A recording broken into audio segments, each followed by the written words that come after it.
إن أحسن الحديث كتاب الله تبارك وتعالى وخير الهدي هدي نبينا محمد صلى الله عليه وسلم وشر الأمور محدثاتها وكل محدثة بدعة وكل بدعة ضلالة وكل ضلالة في النار. اللهم إنا نعوذ بك من عذاب النار. Baada ya kumshukuru Allah mtukufu subhana na kumtakia ziada za kheri kiongozi wetu Nabii Muhammad alayhi salatu wassalam, tunamshukuru Allah subhanahu wa ta'ala kwa neema zake zisizohisabika kwetu. Miongoni mwa neema hizo ni kutujumuisha katika moja ya nyumba zake tukufu. Tumekusanyika hapa kwa madhumuni ya kudarasishana kitabu chetu kitukufu cha Qur'ani kwa kiwango kile ambacho Mola wetu mtukufu anatuwafikisha nacho.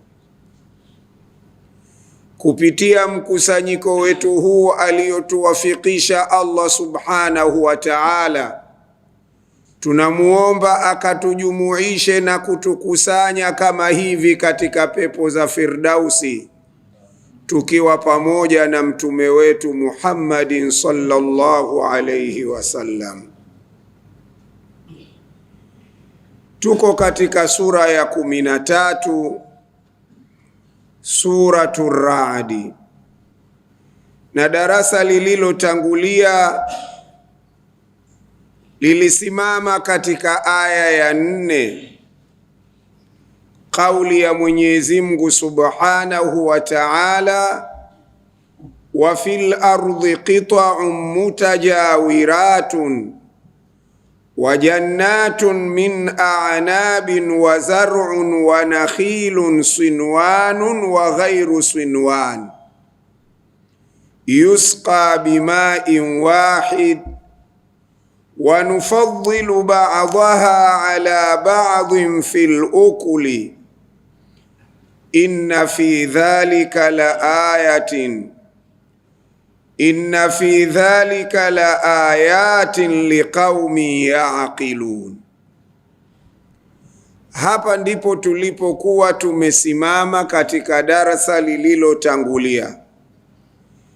Hivyo kwa taufiki ya Allah mtukufu subhana, tunaondokea katika aya ya 5, wa in ta'jab fa'ajabun qawluhum a idha kunna turaban a inna lafi khalqin jadid ulaika alladhina kafaru birabbihim wa ulaika al-aghlalu fi a'naqihim wa ulaika ashabun nari hum fiha khalidun.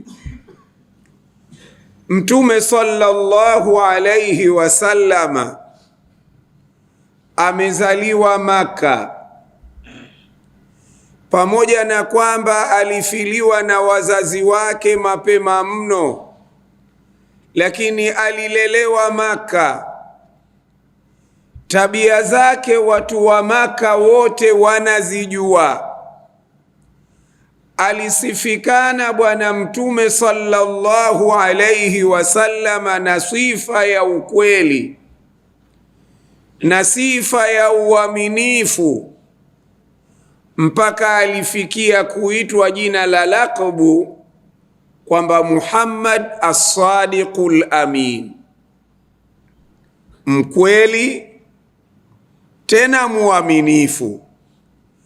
Aliishi katika hali hiyo, watu wote wakimfahamu hivyo, mpaka pale alipoteremshiwa wahai na Mola wake akaambiwa wa andhir ashiratakal aqrabin. Kwanza sadaka wanasema huanza nyumbani, na wewe katika kazi yako ya da'wa anzia nyumbani. Wa andhir ashiratakal aqrabin, wakhofishe wafikishie ujumbe jamaa zako kwanza wa karibu.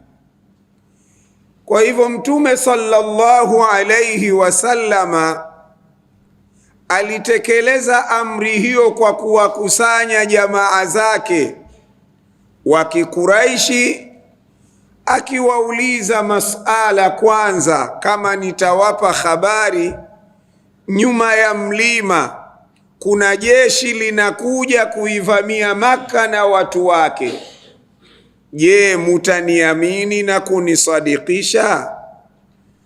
Makuraishi kwa sauti moja wakasema naam, tutakuamini na kukusadikisha. Kwa nini tunapata ujasiri wa kukuamini na kukusadikisha? Wanasema ma jarrabna kadhiban, hatujapata kugundua wewe kusema uongo wa aina yoyote mundhu nashatika ila alana, toka unazaliwa unakuwa unaishi mpaka leo. Kwa hivyo hatuna sababu kwamba wewe ukituambia habari fulani sisi tuwe na mashaka na tusikuamini. Akawaambia, ikiwa hivyo ndio ndivyo, nachokwambieni ankidhu anfusakum minan nar, ziokoeni nafsi zenu na moto. Mimi ninaowafikishia ujumbe huu ni mukhofishaji niliyotumwa na Mola wenu wa haki. Baada ya maneno haya ya Bwana Mtume, jamii iliyokusanyika pale kama kwamba ilikuwa haina njia nyingine ya kumkatalia Bwana Mtume sallallahu alayhi wasallam. Lakini kuna maneno ya Bwana Mtume yanasema, azhadu nnasi lilalimi ahaluhu wa jiranuhu, watu ambao hawampendi mwanawazuoni yoyote yule, watu wa mwanzo wasiompenda ni ndugu zake, alafu na jirani zake. Hapa tunaye mwanawazuoni mkubwa, neema ya mtaa huu wa Mchangani, lakini inawezekana anaweza akaja mtu, nataka kwenda kwa shekhe, basi watu wakaanza kusema fulani naye shekhe. Anaweza mtu akasema hivyo. Kwa sababu gani? Maneno haya yamethibiti kutoka kwa Bwana Mtume sallallahu alayhi wasallam, azhadu nnasi lilalimi, watu waliokuwa hamana shida, hawamhitaji, hawampendi mwanawazuoni, basi watu wa kwanza ahaluhu, ni watu wake wa karibu, wajiranuhu, na jirani zake. Na ndiyo maana Mtume alikaa Maka kwa sehemu kubwa, pamoja na kwamba aliwapata muhajirina wale maswahaba, lakini heshima, taadhima, mapenzi, kushangiliwa ilikuwa ni Madina. Kule hakukuwa kwake Bwana Mtume sallallahu alayhi wasallam. Kwa maneno haya ya Bwana Mtume yalithibiti baada ya akutokea ndugu yake mzazi wake mzee Abu Lahabi, anasema taballaka ya Muhammad alihadha jamaatana, umeangamia hili lisilokuwa na faida na maana, umetukusanya kwa jambo hili. Kwa hivyo baada ya maneno haya hatuzungumzii kuteremka kwa aya, tunazungumzia kukataliwa kwa Bwana Mtume kulikopelekea baada ya hapa aitwe kadhab, aitwe sahir, aitwe majnun. Muongo ilianzia hapo, mchawi ilianzia hapo, mwandazimu ilianzia hapo, kuhani ilianzia hapo. Mtume sallallahu alayhi wasallama akawa anashangaa, hawa jana walikuwa wananiita as-sadiqul amin. Leo nilipowauliza waliniambia as-sadiqul amin. Ghafla hii imebadilika, nimekuwa kadhab. Ghafla hii imebadilika, nimekuwa sahir. Ghafla hii imebadilika, nimekuwa kahin wa halumma jarra. Kwa hivyo ndio Mola mtukufu subhanahu wa ta'ala kama kwamba anamwambia Muhammadi, usishangae kwa kuambiwa hayo. Ndio anasema wa in ta'ajab, ikiwa unashangaa kuambiwa mchawi, ikiwa unashangaa kuambiwa mwandawazimu, ikiwa unashangaa kuambiwa kuhani, faajabun qauluhum, la kushangaza zaidi sio hilo, bali la kushangaza zaidi ni maneno yao. Maneno gani? Aidha kunna turaban, hivi kweli sisi tukifa tukageuka mchanga, tukasagika sagika, tukachanganyika na dongo, aidha kunna turaban ainna lafi khalqin jadidin, hivi kweli tutakuja kuumbwa umbile jipya, tuwe sisi tunajifahamu sisi. Wanasema maneno haya. Sasa maneno haya Mwenyezi Mungu ndio anasema kama kuna kushangaa, yanayopasa kushangaliwa ni haya. Mwanadamu anaona ajabu na anaona muhali kuwa haiwezekani kufufuliwa, lakini anashindwa kuelewa kabla ya kuja hapa duniani huyu mwanadamu alikuwa wapi na alikuwa nini? Nani aliyemfikisha hapa duniani katika sura ambayo leo anayo? Na nani atakayeshindwa? Kama aliweza hapo kabla, atashindwaje kumrejesha baada ya kugeuka mchanga?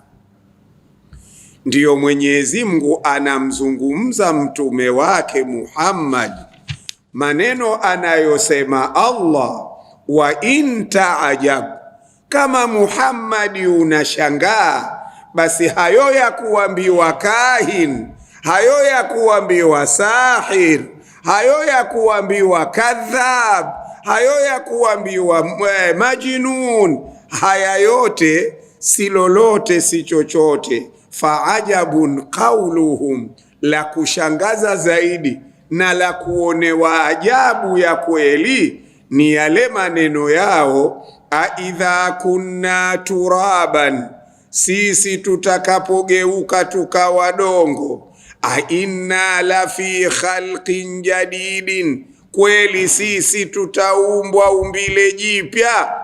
Ai in taajab ya Muhammad, ikiwa unashangaa na kuona ajabu, min shay'in, kwa jambo lolote lile unalolishangalia linalotokana na makuraishi au jamaa zako, falaisa ma huwa aajab, falaisa ma huwa aajab min qawli al-kuffari, hakuna lililo la ajabu zaidi kuliko kauli ya makafiri.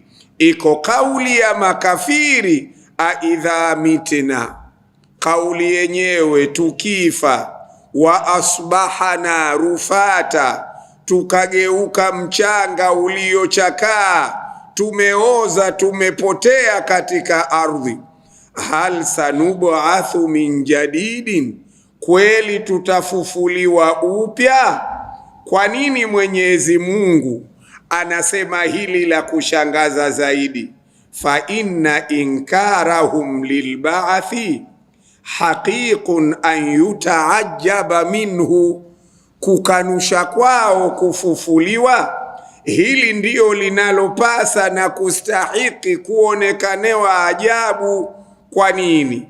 Fa inna alladhi qadara ala inshai ma dhakarna, kwani yule ambaye aliyeweza kukianzisha kile tulichokitaja, minas samawati wal ardi, aliumba mbingu na ardhi, wal ashjari wathimari, miti na matunda, wal bihari wal anhar, bahari na mito. Aliyeweza kufanya hayo, qadirun ala iadatihim baada mautihim, huyo uwezo anao wa kuwafanya viumbe kuwa hai tena baada ya kufa kwao.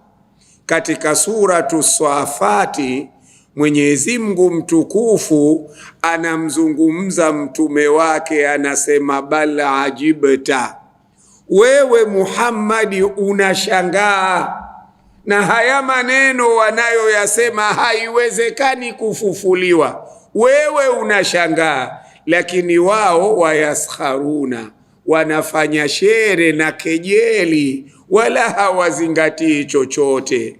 Waqalu in hadha illa sihrun mubin, huu ni uchawi wa waziwazi, ili ni jambo lisilowezekana. Aidha mitna wa kunna turaban wa idhaman ainna lamabuuthun, kweli sisi tushakufa mifupa tumechakaa, tufufuliwe tena? Kama hilo ni la kweli, hoja yao wanajenga awa abauna alawwaluna, kama hili ni la kweli tungeliwaona baba zetu wa mwanzo waliokufa zama na dahari mpaka leo hatujawaona. Wanashindwa kujua kwamba kiyama bado muda wake haujafika. Wao wanataka waone wanavyotaka wao.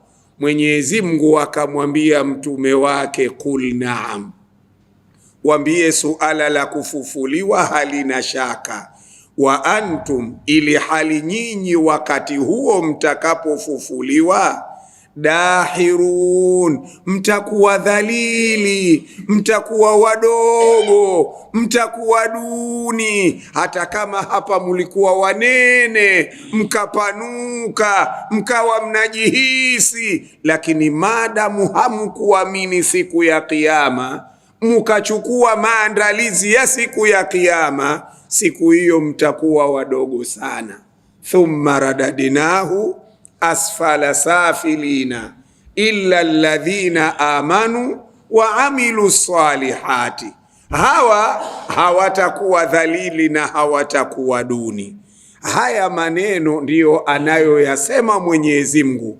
Kama kuna ajabu ya kuajabikiwa, basi kumuona mwanadamu anakuwa na wasiwasi kufufuliwa kwake baada ya kufa.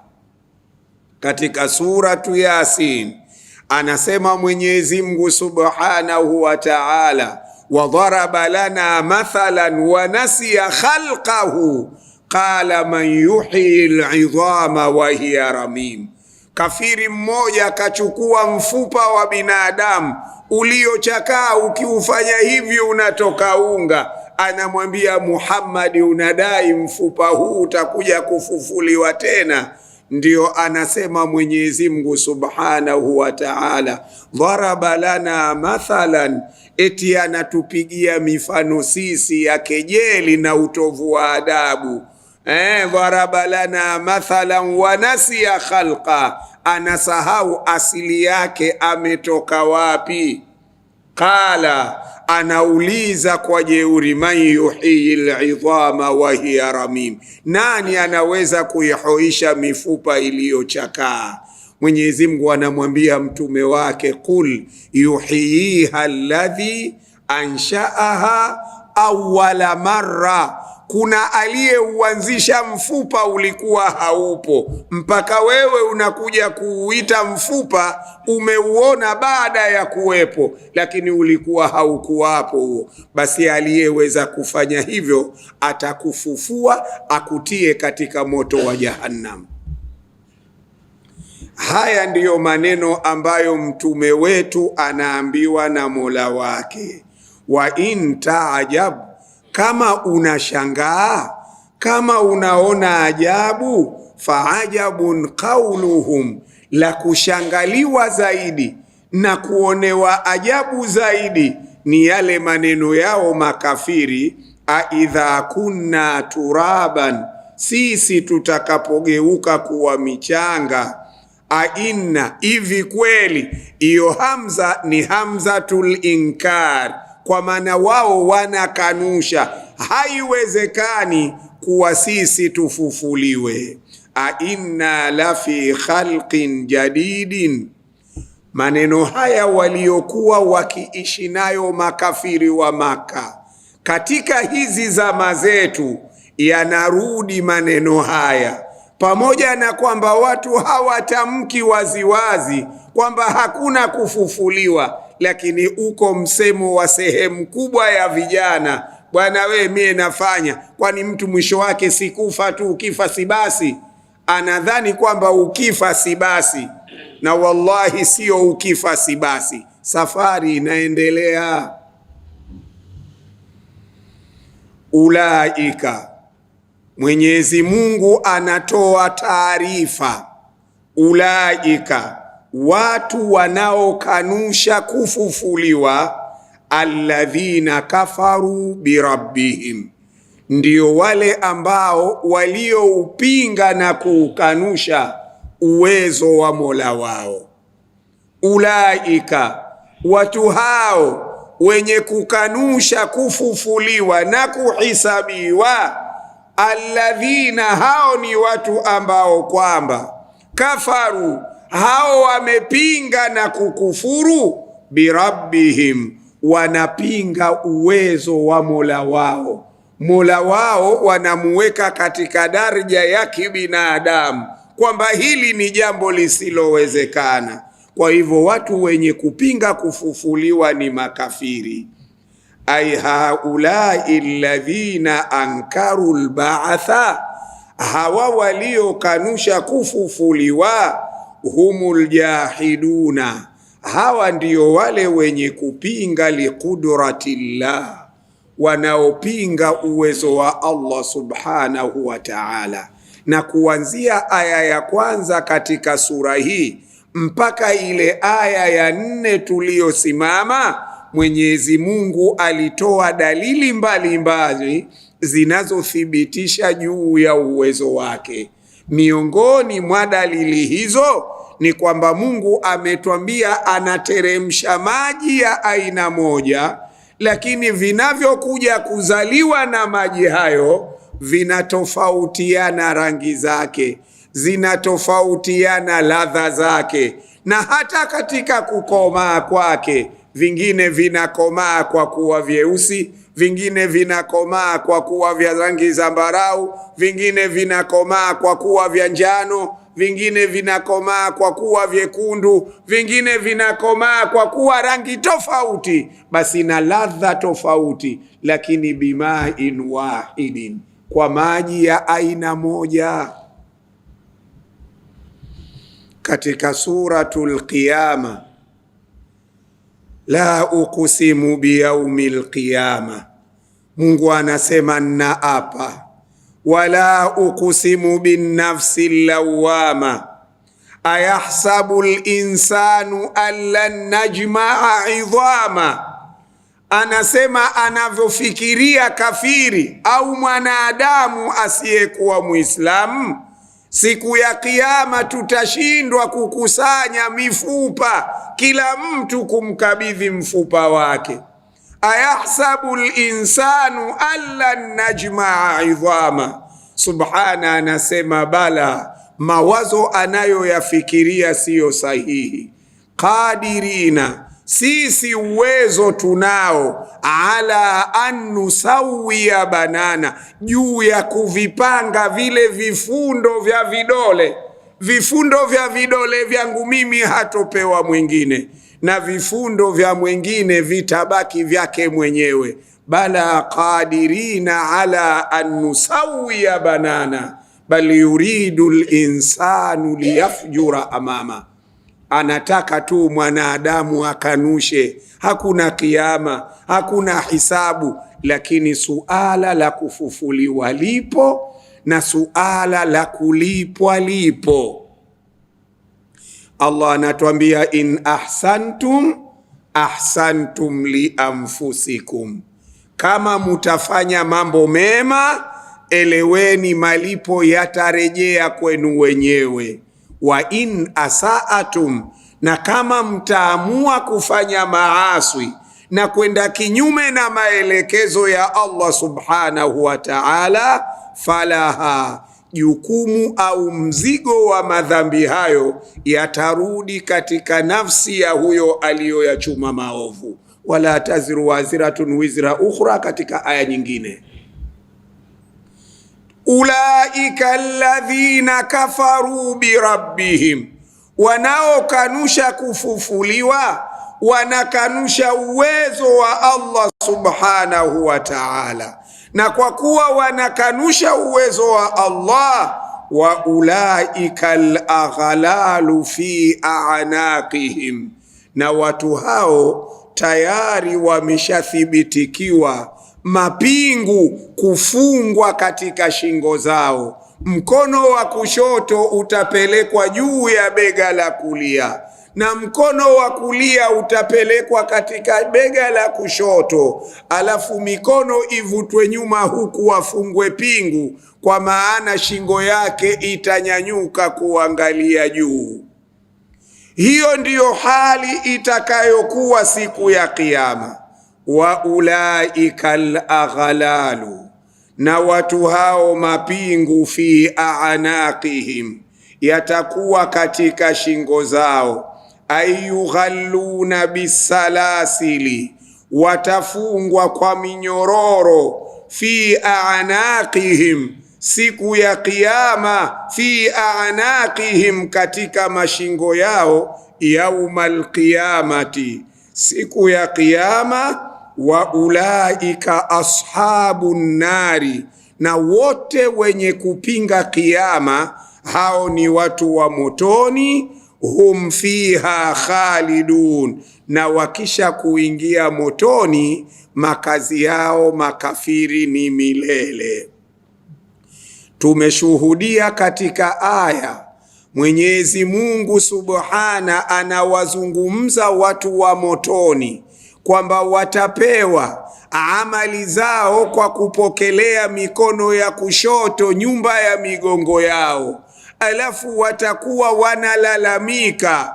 Mwenyezi Mungu atawaamrisha mazabania aseme, khudhuhu faghulluhu, huyo mchukueni mumfunge minyororo. Thumma aljahima salluhu, kisha katika moto wa Jahannam mtoseni huyo. Thumma fi silsilatin, kisha katika mnyororo wa Jahannam, 70 dhiraan, ulio na urefu wa dhiraa 70, na inawezekana dhiraa za huko akhera, sio za duniani. Faslukuhu, mnyororo huo wa moto muingizeni katika mdomo wake, utokee katika duburi yake, alafu awe anatembea hapo katika huo mnyororo wa moto.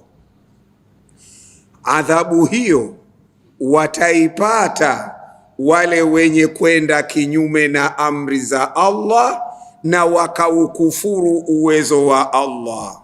Imekuja katika suratul Insan, anasema inna a'tadna lilkafirina salasila, tumewaandalia makafiri minyororo. Wa aghalala, tukawaandalia mapingu. Wa sa'ira, tukawaandalia na moto wa Jahannam.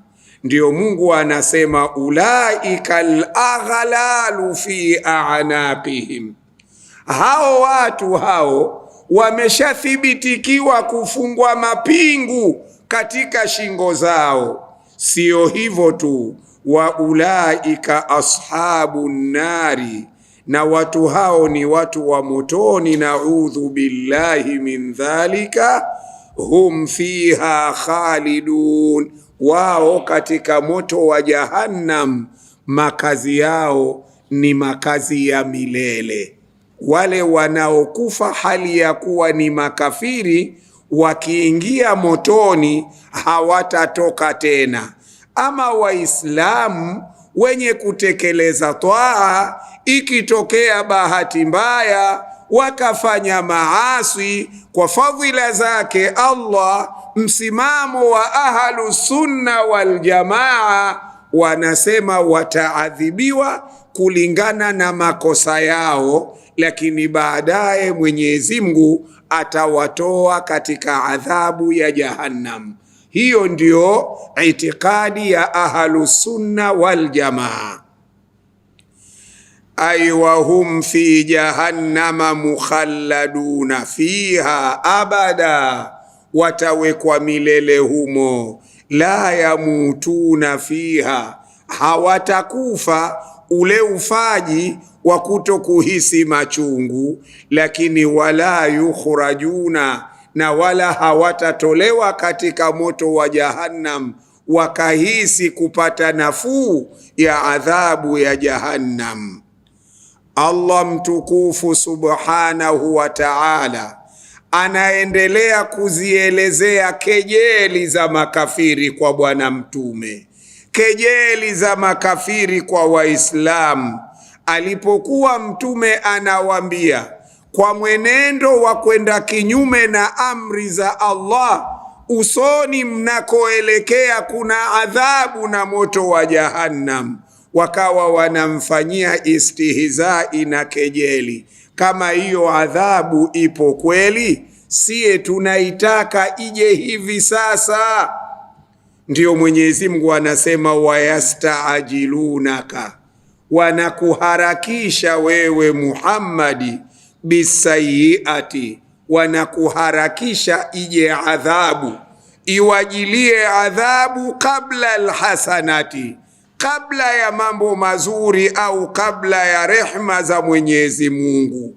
Waqad khalati min qablihimul muthlatu, wanafanya hivyo kama kwamba hawana kumbukumbu, kumbe imeshatangulia kwa makafiri waliotangulia kabla yao mifano. Kuna mifano ya kutosha huko nyuma. Waqad khalati min qablihimul muthlatu, ili hali imeshatangulia kabla yao mifano. Wa inna rabbaka, na hakika ya Mola wako, kule kutokuja adhabu mpaka leo, pamoja na kwamba watu wanakufuru, watu wanadhulumu, watu wanayafanya asiyoyaridhia Mwenyezi Mungu, kuna sababishwa na nini? Ladhu maghfiratin, Mola wako ana sifa ya kusamehe, anatoa nafasi. Labda aliyeasi leo atatubu kesho. Inna Allaha wa inna rabbaka, na hakika ya Mola wako, kinachofanya haleti adhabu pale inapohitajiwa na wenyewe. Ladhu maghfiratin linnasi, ana msamaha na rehma kwa watu, ala dhulmihim, pamoja na wao wenyewe wanazidhulumu nafsi zao, lakini Mwenyezi Mungu hana haraka hiyo. Imekuja katika surati Sad, anasema subhana, waqalu, makafiri wamefika kusema, rabbana, ewe Bwana wetu, ajil lana, tuharakishie Bwana wetu, qitana, sehemu yetu ya adhabu, tuletee kabisa duniani, kabla yaumil hisabi, kabla hata hiyo siku ya hisabu, sisi tuletee kabisa. Maneno haya wameyasema makafiri kwa istihizai na kejeli, kwa lengo la kumvunja moyo Bwana Mtume. Na maneno kama haya yanasemwa hivi sasa, wakati mwingine bila ya kujitambua, wanayoyasema wanajinasibisha na Uislamu. Bwana, hiyo adhabu kama ije na ije tu bwana. Anaona mtu kama maskhara fulani, lakini kumbe sio maneno mazuri kuyatamka. Kwa hivyo maneno haya waliyasema makafiri, rabbana, ewe Bwana wetu, ajil lana, tufanyie haraka sisi, qitana, kwa kututeremshia sehemu yetu ya adhabu kabla yaumil hisabi, hata kabla hiyo siku anayoisema Muhammad kuna hisabu. Kwa nini unatuchelewesha? Maneno kama haya, kama wewe ndio dai, unapoyasikia kwa wale unaowalingania kama mwanadamu kidogo, unafika mahala unajiuliza hawa watu wa aina gani? Ndio Mwenyezi Mungu akamwambia katika aya iliyofuata, usbir, vumilia Muhammad, kuwa na subra Muhammad, ala ma yakuluna, kwa yale wanayoyasema makafiri, wewe vumilia. Usbir, vumilia, ala ma yakuluna, wadhkur abdana Dauda, mkumbuke mja wetu Daudi. Daudi na yeye aliyapitia kama haya unayoyapitia wewe, alizungumzwa kama haya unayozungumzwa yeye, lakini Daudi alivumilia. Dauda dhal aidi innahu awabun, yeye alikuwa ni mtu wa kurejea kwa Mola wake. Kila anapofanyiwa bughudha kama hizi, wao ndio walikuwa wanamshajiisha kuzidi kusogea kwa Mola wake. Basi na wewe kigezo chako ni Daudi alayhi salam. Usivunjike moyo, kuwa na ari, tangaza neno la Allah na endelea kufanya taa ya Mwenyezi Mungu. Kejeli na bughdha katika dunia hazikosekani. Na wewe vile vile katika zama zetu za leo unaweza ukawasikia watu, kama unataka kufa maskini, endelea kufanya biashara ukimuogopa Mungu.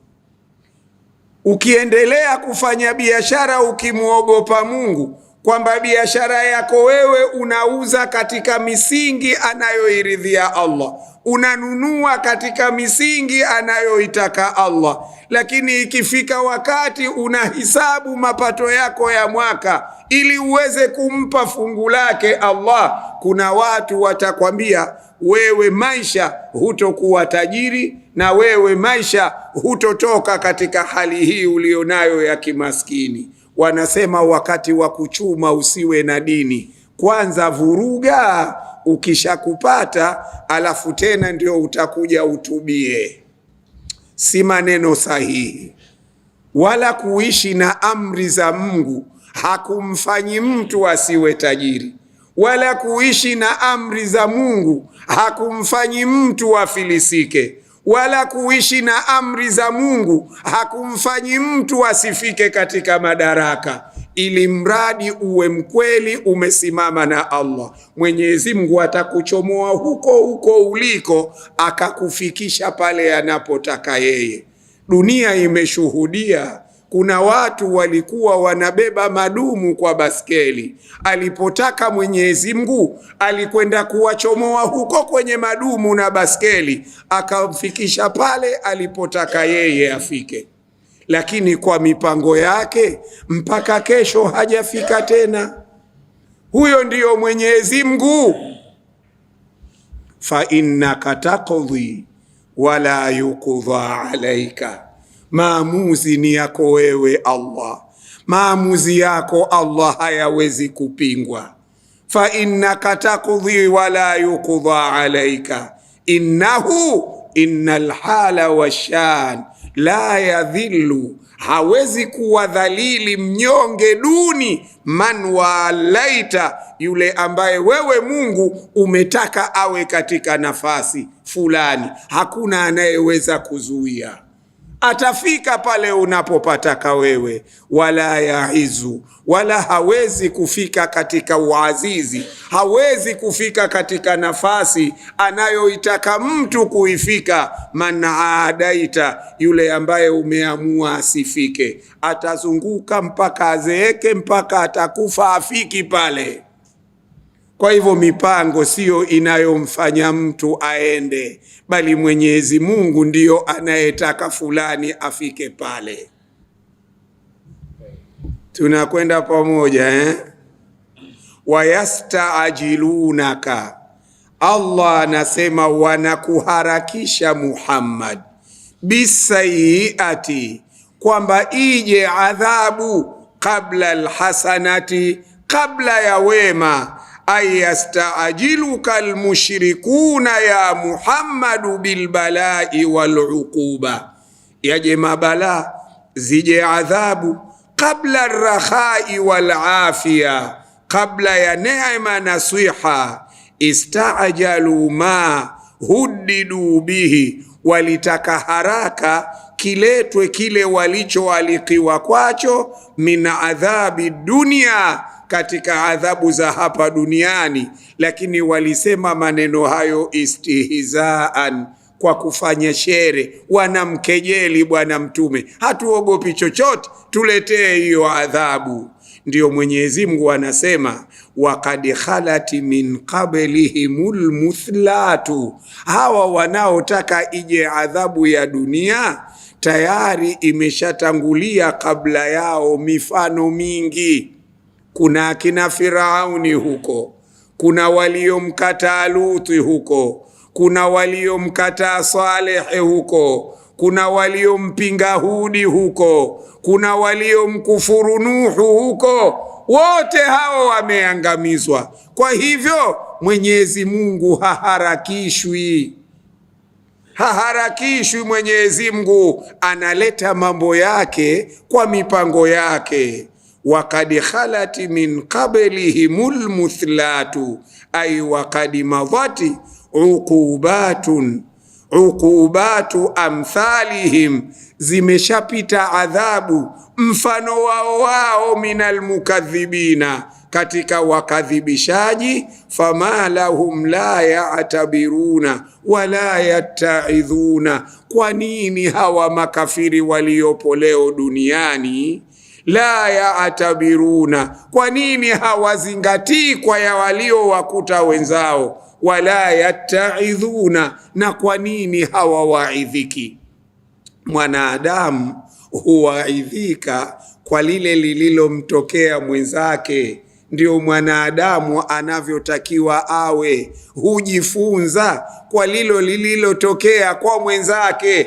Kama kuangamizwa, kuna nyumati zilikwisha kuangamizwa. Kwa nini makafiri wa leo hawazingatii hilo?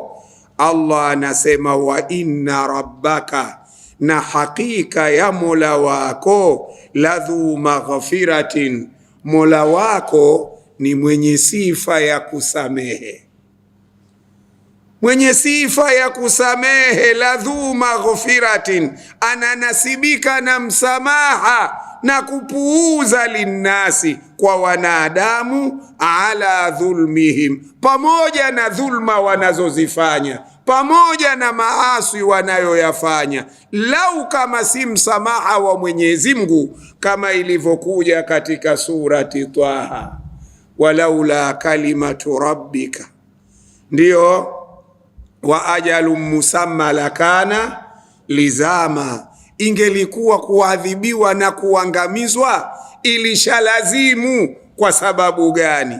Kama kuna watu waliangamizwa kwa sababu ya liwati, kuna watu leo wanapiga kampeni duniani ya eti zinatoitwa ndoa za jinsia moja, ilikuwa waangamizwe tu tayari. Lakini kama kuna watu waliangamizwa kwa sababu ya kupunja, watu wa Nabii Allahi Shuaibu, basi leo wapunjaji wamejaa tele. Lakini kama kuna watu waliangamizwa kwa sababu ya uongozi mbaya na dhulma na kutumia vyeo vyao kwa vibaya, hata leo ilikuwa watu waangamizwe. Kama kuna watu waliangamizwa kwa kibri cha mali, hata leo ilipaswa watu waangamizwe. Lakini kuna kalimatun sabaqati min rabbina, neno la Bwana wetu limetangulia, wa ajalu musamma, na muda tayari umeshawekwa umma huu, kwamba Mwenyezi Mungu hatouangamiza kama alivyoziangamiza nyumati zilizotangulia. Wa ajalu musamma, na muda umeshawekwa wa watu kuchukuliwa hatua siku ya Kiyama. Lau si hilo, lakana lizama, ilikuwa ishastahiki pia. Anasema subhana, wa inna rabbaka ladhu maghfiratin linnasi ala dhulmihim, pamoja na kwamba wao wenyewe wanazidhulumu nafsi zao. Ay wa inna rabbaka ladhu safhin adhimin linnasi, anapuuza sana na kusamehe sana kuwasamehe watu. La yuajilu lahumul uquba, Mungu hawaharakishii adhabu. Wa in kanu dhalimina, hata kama watu wenyewe ni madhalim. Bali yumhiluhum bitaakhiriha, anawapa muda kwa kuichelewesha adhabu. Wangapi wametubia leo? Lau kama miaka 10 iliyopita, si kama wasingefika leo, ingelikuwa miaka 10 iliyopita, wengine wangelikufa walevi. Tena ulevi wenyewe sio wa kulewa, walikuwa wanaingia wao katika chupa za ulevi. Umefahamu eh? Lakini fadhlullahi alaina, Mungu aliwabakisha mpaka wakafika mahala wakaona subhanallah, mpaka lini ya Rabbi, na kuomba nisamehe ya Allah. Na sisi narju tunamtarajia Allah subhanahu wa ta'ala atatusamehe yale tuliyokwisha kuteleza huko kabla, kwa kuwa tumerejea kwake. Wangapi leo kama ingelikuwa wamekufa miaka 10 iliyopita walikuwa wanaishi katika zinaa, lakini alhamdulillah kwa fadhila zake Allah subhana aliwakuwa hakuwaangamiza, hakuwachukulia hatua. Leo wamerejea kwa Allah subhana, haiwapiti swala ya jamaa, haiwapiti swala za sunna, haziwapiti swala za usiku. Dhalika fadhlullah, hizo ni fadhila zake Mwenyezi Mungu subhanahu wa ta'ala. Ingelikuwa kila mtu anapokosea achukuliwe hatua hapo hapo, saa hizi tusingelikuwepo, na Mwenyezi Mungu ungekuwa mtihani kwetu kwamba tungelikufa vibaya. Lakini alhamdulillahi rabbil alamin. Katika suratu Ghafir anasema yeye Allah subhana ghafiru dhambi wa qabilu taubi, anasamehe madhambi, anakubali toba ya mwenye kutubia. Lakini shadidul iqabi, adhabu yake ni kali mno. Dhitauli, ana nguvu na uwezo. La ilaha illahu, hapana mola anayestahiki kuabudiwa asiyekuwa yeye. Ilaihi almasir, watu wote na fujo zao na kejeli zao na jeuri zao hapana mahala watakaporejea isipokuwa kwa Allah subhanahu wa ta'ala. Ilaihi almasir, kwake yeye Mwenyezi Mungu ni marejeo.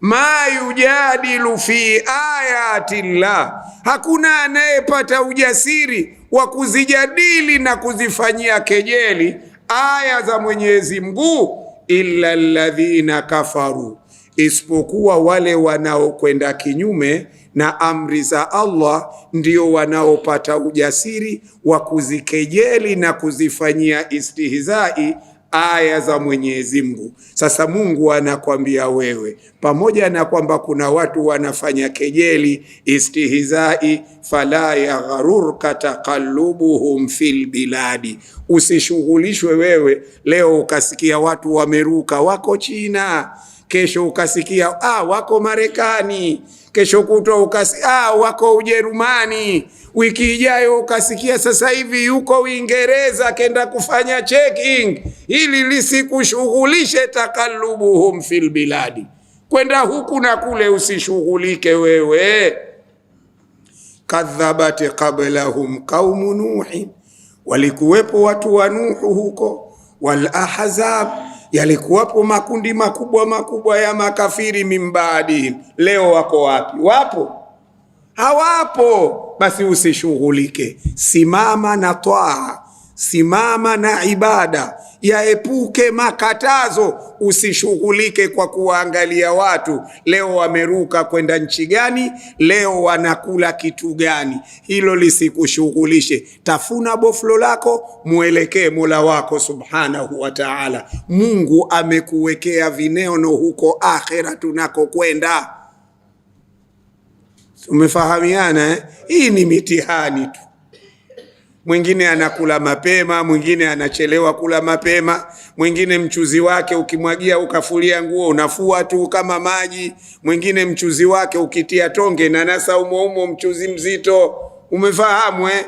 Hii ni mitihani tu.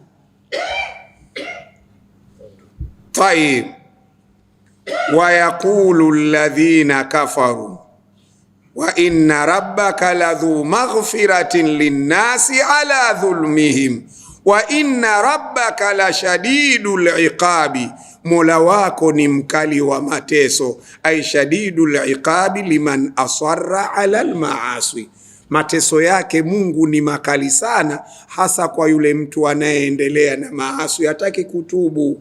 Mungu akijalia ukaota nywele nyeupe au mvi moja ikabadilika rangi, usije ukasema hii ya bahati mbaya. Siku hizi watu bwana wanaota nywele nyeupe mapema sana. Usijipe matumaini hayo. Huo ndio ujumbe huo tena wa safari ya kwenda akhera.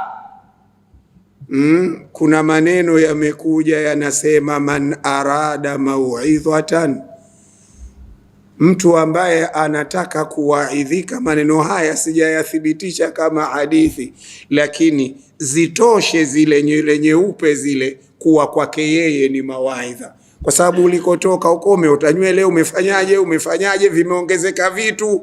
Ukiona zimekuja nywele nyeupe, anza kufungasha mizigo yako, wewe si wa duniani tena. Usijidanganye ukajipa matumaini. Siku hizi tu bwana watu tunaota mvi mapema. Wallahi si kweli. Elewa tu sasa wewe ni katika watu ambao sio wa duniani tena. Baada ya nywele nyeupe uliwahi kumuona mtu kaona nywele nyekundu wewe?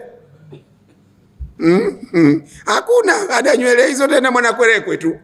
Sie tulokuja hapa Unguja wageni Mwanakwerekwe, na wewe kama kwenu Jambiani utapelekwa kwenu. Lakini sie wageni Mwanakwerekwe, gharama yake rahisi, hata kama gari hazikupatikana. Watu watakubeba begani, utafika tu. Umefahamu? Alafu wakati wanaondoka wanakuambia kabisa, bwana fulani, alana yatika almalakani almuwakkalani. Wanakuambia hivi, sisi tunakwenda zetu, lakini hapo uko salama. Wanakuja malaika wawili hapo almuwakkalani, wamewakilishwa na Mungu hao. Wana masuala hao, wanatakiwa wajibiwe masuala yao. Si basi mngekaa mkamkaliza. Unafahamu? Fa innahuma khalqun min khalqi llahi ta'ala, au viumbe wa Mungu hao wanakuja, watakuuliza man rabbuka wa man nabiyuka wa ma imamuka wa ma qiblatuka wa man ikhwanuka, ndugu zako akina nani? Hapo ulikuwa usemi kama Waislamu wenzio, sio? Ulikuwa una wenzetu. Siku hiyo utaulizwa wenzenu ndo akina nani? Tayib, anasema hivyo Mwenyezi Mungu, wa yaqulu alladhina kafaru laula unzila alayhi ayatun min rabbih, katika jumla ya maneno ya kejeli na kukusudia kumvunja moyo Bwana Mtume sallallahu alayhi wasallam, wanasema makafiri, laula unzila alayhi ayatun min rabbih, kama ni mtume kweli, kwa nini asiteremshiwe miujiza inayotoka kwa Mola wake, kama alivyokuwa nayo Isa, kama alivyokuwa nayo Musa, kama alivyokuwa nayo Saleh? Kwa nini na yeye kama mtume asiteremshiwe miujiza? Wanasema hivyo.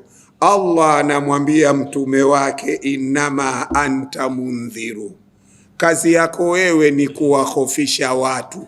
Suala la kuleta miujiza haliko katika mamlaka yako. Walikulli qaumin hadin, na kila umma zilizotangulia tuliwapelekea kiongozi wa kuwalingania katika dini ya Allah. Hicho ndicho alichokifanya Mola wako. Usishughulike, wakiamini sawa, hawakuamini basi. Inna hadainahu sabila imma shakiran wa imma kafura inna a'tadna lilkafirina salasila wa aghlalan wa sa'ira. alafu akasema innal abrara yashrabuna min ka'sin kana mizajuha. Anasema hivyo Mwenyezi Mungu, uhuru ni wako. Unataka ukanywe katika yashrabu ile ibadullah, unataka ukanywe katika hiyo vinywaji vizuri vizuri, au unataka wende katika salasila wa aghlala? Hilo ni jukumu lako mwenyewe. Unataka nini? Kwa hivyo Mwenyezi Mungu anasema wa yaqulu alladhina kafaru, katika jumla ya maneno ya kejeli makafiri wanasema kumwambia Mtume Muhammad, laula unzila alayhi ayatun min rabbih, kama Muhammad ni mtume wa haki, kwa nini asiteremshiwe miujiza? Ay wa yaqulu almushrikuna min kuffari Quraishin halla unzila ala Muhammadin mu'jizatun tadullu ala sidqihi mithlu mu'jizati Musa wa Isa. Qala fil bahari lam ya'taddu bil ayati al khariqati al munazzala. Hawakutosheka na miujiza ambayo Mwenyezi Mungu aliteremsha iliyokuwa sio ya kawaida. Ka inshiqaqil qamar, kuna muujiza wa kupasuka mwezi na waliuona, lakini hawakutosheka nao. Wanqiyadi shajari, miti ilikuwa inakuja kwa bwana mtume. Wale wapinzani makafiri walikuwa wanasema kama mtume wa kweli wewe, ule mti uje hapa. Basi mti ulikuwa unakata ardhi unakuja mpaka kwa bwana mtume sallallahu alayhi wasallama. Sio hivyo tu, wa nabi'il ma'i min bainil asabi'i, hata maji yalikuwa yanafufurika katika vidole vyake. Wa amthali hadhihi almu'jizati, na mfano wa miujiza kama hii. Faqtarahu inadan, wakadai tena kwa inadi tu na jeuri, ayatin ukhra, ije miujiza mingine. Hii yote hawakuridhika nayo. Miti inatembea, miti inamfunika kwa majani yake. Ilikuwa hivyo, lakini bado hawakutosheka. Ndio Mwenyezi Mungu anamwambia innama anta mundhirun, hakika si vingine wewe ni mkhofishaji. Walikulli qaumin hadin, na katika kila umma tumeupelekea mjumbe. Ai lasta anta ya Muhammad illa muhadhirun wa mubassirun, wewe ni mhadharishaji. Sha'anuka sha'anu kulli rasulin qablaka, kazi yako ni kama kazi walioifanya mitume waliotangulia. Falikulli qaumin nabiyun, kila watu wamepelekewa mtume. Yad'uuhum ila Allah, awalinganie katika dini ya Allah. Wa amma al-ayatul khariqa, ama ile miujiza iliyokuwa si ya kawaida, fa amruha, suala la miujiza ila mudabbiril kauni wal ibad, inaachiwa au linabaki kwa yule bwana anaouendesha ulimwengu na anaowasimamia waja. Hili alikuhusu wewe. Innama anta mundhiru man yakhsha, wewe kazi yako kuwahofisha watu tu. Au katika kauli nyingine anaambiwa bwana mtume, wewe walinganie watu. Innama anta mundhirun lasta alaihim bimusaitiri, sio kazi yako kuwatenza nguvu watu. Anayetaka muache amini, asiyotaka ujumbe umefika. Siku ya Kiyama atakuwa hana pa kujitetea. Mwenyezi Mungu tabaraka wa taala anajua, ya'lamu, anajua, ma tahamilu kullu untha, kinachobebwa na kila mwanamke. Ay Allahu wahdahu, Mwenyezi Mungu peke yake. Alladhi ya'lamu ma tahamilu kullu untha fi batniha, ndio yeye tu anayejua kilichobebwa na kila kike, awe mwanamke, mwanadamu au mnyama na kadhalika. Anajua Mwenyezi Mungu. Huwa dhakarun, mimba ile ni ya mtoto wa kiume, am untha tamun, hii mimba itakamilika izaliwe, au naqisun, au mimba hii itaanguka kabla ya kufikia wakati wa kuzaliwa. Hasanun, huyu mtoto ni mzuri au kabihun au mbaya. Haya yote anayajua Mwenyezi Mungu Subhana, na ni peke yake. Hata kama leo wataalamu wanaweza wakasema, wakapima haja ndogo wakasema huyu ni mjamzito, labda wakakisia mimba ya wiki 2, mimba ya wiki 1, lakini bado hawakujua mimba hii tarehe yake hasa imeingia lini, wakati gani. Lakini mimba hii ndiyo tushathibitisha kuna mimba, ni ya mtoto wa kiume au mtoto wa kike. Lakini sawa, hii mimba atazaliwa mtoto, huyo mtoto atakuwa na sura mzuri au atakuwa na sura mbaya, sawa, atazaliwa katika hali zote hizo. Huyo mtoto atakuwa mwema au atakuwa mkorofi, haya yote hakuna anayeyajua isipokuwa Allah Subhanahu wa Ta'ala.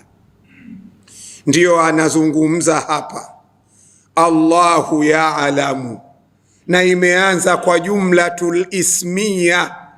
Allahu ni Mwenyezi Mungu peke yake, ya'lamu anajua, na imetumika fi'lu mudhari, maana yake anajua hatua zote ya ile mimba mpaka kuzaliwa kwake mpaka kufa kwake hiyo mimba. Ndio maana ikaja ya'lamu, anajua muendelezo wa hizo mimba, ma tahmilu kullu untha wa ma taghidhul arham, na zile mimba zinazozaliwa kabla ya wakati wake. Manake mimba hii itaharibika, Mungu anajua itaharibika lini, kama kuna sababu yake ya kuharibika itakuwa nini, na itaharibika ikiwa katika na umri wa siku au miezi mingapi.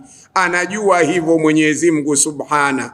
Aywa ma tankusuhul arham biilqa'il janini qabla tamamihi wa ma tazdadu. Pia anajua Allah Subhana, hii mimba hii itazidi miezi 9, itafika mwaka ama na miezi 2, au mwaka na miezi 4, au itafika miaka 2 hii. Pamoja na kwamba walio wengi katika madaktari wetu wao wamejua mimba ikifika miezi 9 basi izaliwe tu. Haikuzaliwa siku hizi, atapasuliwa tu mwanamke maskini. Pamoja na kwamba wakati mwingine kuna ulazima wa kufanya hivyo, kupasuliwa, wakati mwingine kuna kuwa hakuna ulazima huo zaidi ya kumtia maradhi tu yule mzazi, kwa sababu ya uharaka wetu wa kujifanya na sisi tunataka kutoa mchango katika uzazi wa huyu mtoto anayezaliwa.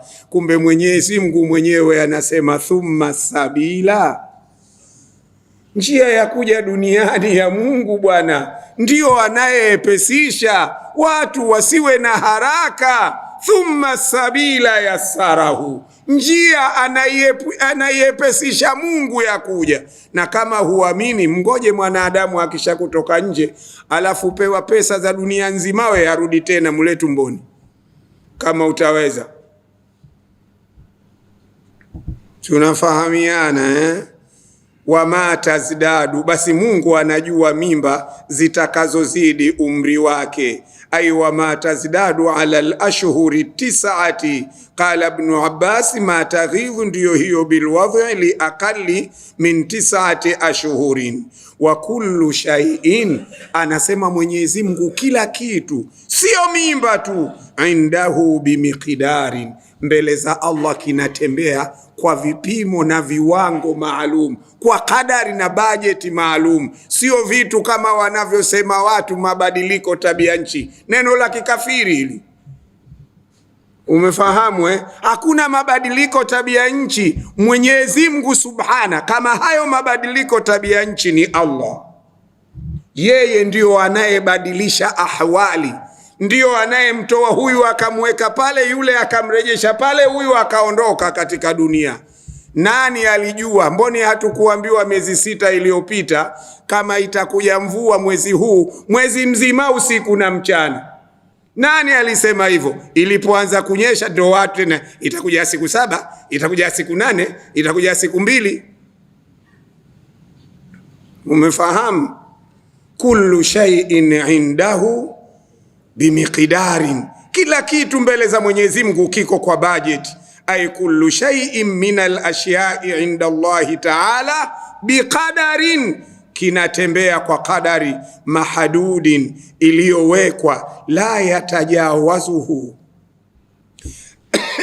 kitu hicho hakiwezi kikapinduka kadari hiyo, hasba almaslahati walmanfaa, kwa mnasaba wa maslah na manfaa ya wakazi wa dunia. Kwa hivyo hivi vitu vinakwenda kwa kadari. Kullu yaumin huwa fi sha'an, Mwenyezi Mungu siku zote anasimama kuendesha ulimwengu na walimwengu. Usifikiri tena kapumzika labda. Alimul ghaibi wa shahada, yeye Allah katika jumla ya sifa zake anayajua yale yaliyofichikana, wa shahada, na yale yenye kuonekana, ay ma ghaba anil hisi, yaliyofichikana na hisia, wa ma kana mushahada mandhura, na yale yenye kuonekana. Fa ilmuhu ta'ala, ilmu ya Mwenyezi Mungu, shamilun lil khafiyi wal mar'i, imekusanya vile vinavyofichikana anavijua, vinavyoonekana ndiyo kabisa. La yakhfa alayhi shay'un, hakifichikani chochote mbele za Mwenyezi Mungu. Al-Kabir, yeye ndiyo Bwana mkubwa. Sawa?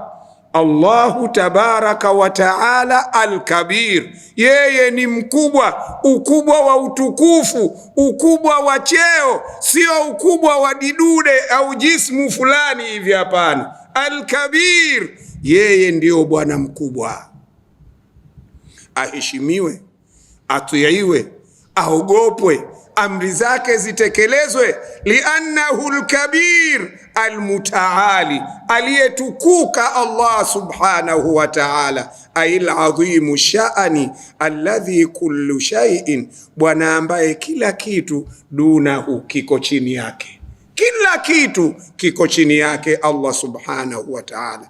Almustaali ala kulli shay'in biqudratihi, yeye amekitawalia na kukikalia juu kila kitu kwa uwezo wake subhanahu wa ta'ala, anakitawalia kila kitu. Almunazzahu anil mushabahati wal mumathala, Allah ni mwenye kutakaswa na kutakasika, hana mfanano wala hana mshabaha wa kitu chochote. Sawaun, tunamaliza aya. Sawaun, ni sawa sawa kwa walimwengu, minkum, katika nyinyi, man asarra alqaula, yule maneno yake atakayo yanong'ona, ni sawa sawa, wa man jahara bihi, na yule atakaye yasema kwa kutoa sauti. Mbele za Mungu ni sawa, ukinong'ona ni sawa, ukisema kwa sauti ni sawa. Mbele za Mungu iko hivyo. Wa man huwa mustakhfin billaili, na yule anayejificha wakati wa usiku, kiza limetanda, basi yeye kwa Mwenyezi Mungu ni sawa sawa tu. Lakini vile vile mustakhfin billail wa saribin bin nahar, na yule anayefanya mambo yake wakati wa mchana. Saribin bin nahar, sarib wanaita yale mangati, wengine wanaita gazanda. Ikiwa barabara ndefu wakati wa mchana wa saa 7, lile jua likiwa kali kule usoni, huwa unaona kama kuna maji kule, ndio saribun. Sasa hata ule wakati wa mchana mtu akiwa peupe wazi, Mungu anamuona. Anayefanya mambo yake wakati wa usiku watu wamelala, Mungu anamuona. Anayesema maneno yake kwa kunong'ona, Mungu anayasikia. Anayesema maneno yake kwa sauti, ndio kabisa. Kwa hivyo huyu al-Kabiru al-Mutaal anastahiki aogopwe, si ndio jamani? Ziko nchi hizo uongozi wake umejiimarisha. Mbele ya watu watatu, mmoja ni mtu wa mamlaka. Ushafahamu? Mkikaa watu watatu, mmoja ni mtu wa mamlaka. Tena watu katika nchi hizo wanaogopa kweli kweli. Kwa sababu gani? Hata ukimwona anazoa mapempasi, usije ukamwamini bwana, maana kazi yetu kuzoa mapempasi tu, hatupati chochote. Asikuingize shimoni huyo, Umefahamu bwana? Yani anapoanzia wewe mwambie mimi hapo ndo ninapoinua safari yangu kwenda mbele. Umefahamu? Ziko nchi kama hivyo. Basi Mwenyezi Mungu Subhanahu wa Ta'ala, kama ingelikuwa ufalme wake yeye, hataki msaada kutoka kwa watu wengine. Yeye kakamilika. Sawa'un minkum man asarra alqawla wa man jahara bi wa man huwa mustakhfin bil-layli wa saribun bin-nahar lahu muaqibatu.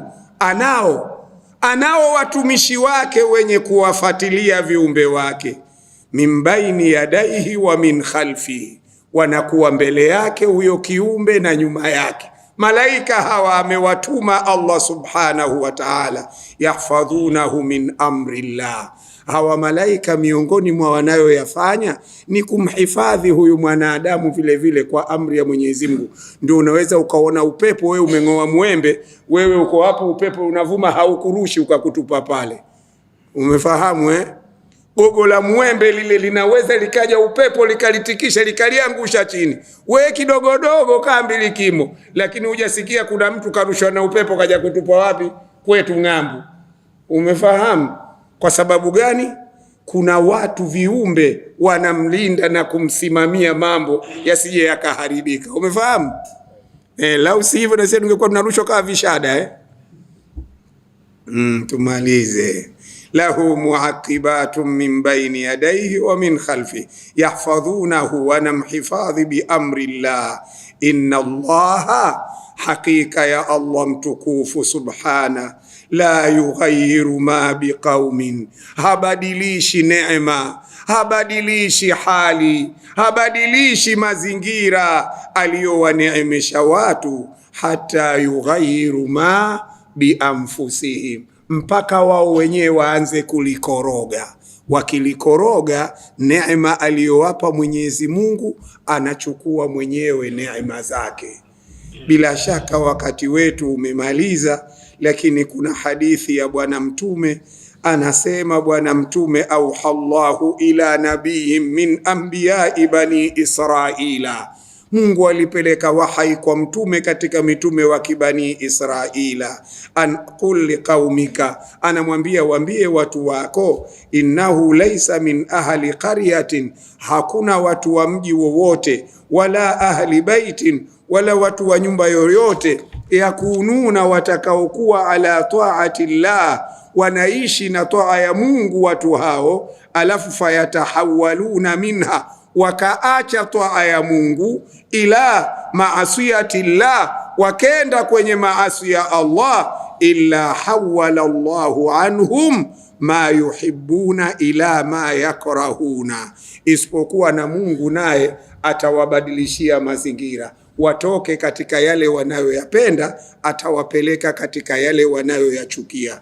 Kwa hivyo tunapoona hali hizi zimebadilika, miaka 20 iliyopita haikuwa hivi Zanzibar, miaka 25 iliyopita haikuwa hivi Zanzibar, miaka 30 iliyopita haikuwa hivi Zanzibar. Kimezidi nini? Ni kwamba wakazi wake wamebadilika kutoka katika taa za Allah, wakaamua kwenda kule asikokutaka Allah. Ndiyo mambo yamefika hapo yalipo, na wasiporudi kwa Allah hali itazidi kubadilika. Dhahara alfasadu fil barri wal bahri bima kasabat aidin nas. Allahumma ya rabbi irhamna warham abaana warham ummahatina warham ajdadana warham jaddatina warham mashayikhana warham muallimina. Allahumma arham jami'al muslimina wal muslimati wa jami'al mu'minina wal mu'minati